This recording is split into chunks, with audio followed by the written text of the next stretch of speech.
Apa fungsi dari sajian ini? Menyusun benda-benda ini, kurang lebih ada 25 benda, silakan ditonton saja pada video saya yang sebelumnya. Dalam pola tertentu ini akan melahirkan sebuah energi tertentu, yang tentu saja akan berpengaruh terhadap lingkungan sekitar kita. Lebih jauh daripada itu, yang paling terpenting bagi saya, sesajen ini akan melahirkan sebuah ruang dialog dalam diri kita yang itu sangat privasi. Tentunya hasilnya akan berbeda-beda bagi setiap orang, tergantung tingkat pemahaman kita, cara kita membaca sesajen. Lalu sesajen ini juga sederhananya bisa menjadi indikator dari lingkungan kita.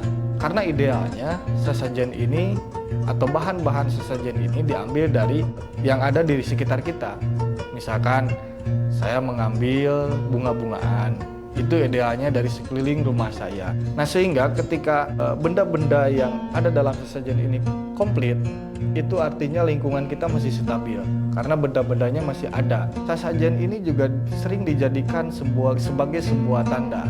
Misalkan ketika masyarakat yang ada di lereng gunung itu rutin membuat sajen di puncak gunung itu atau di dekat kawah lah setidaknya.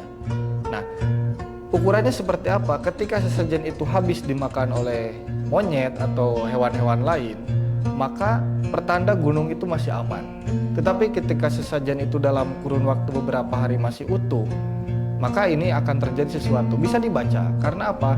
Hewan itu lebih peka terhadap suhu, terhadap keadaan lingkungannya, lebih peka. Sehingga ini bisa dijadikan ukuran jangan-jangan gunung ini sedang aktif atau bahkan akan meletus. Jadi sesungguhnya sesajen ini adalah sebuah bukti kecerdasan bagaimana leluhur kita ini bukan orang-orang yang primitif.